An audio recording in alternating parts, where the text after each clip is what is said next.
There's a lot of keyboards out there that sounds really great. Now this is not one of them, but in general, keyboards tend to sound really good. But then we have this guy.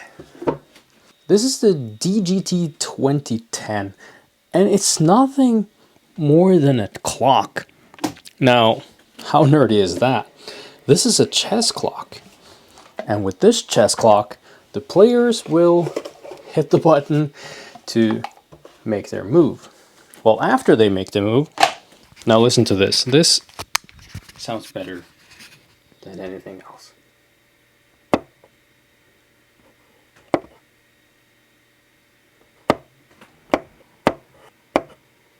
Checkmate.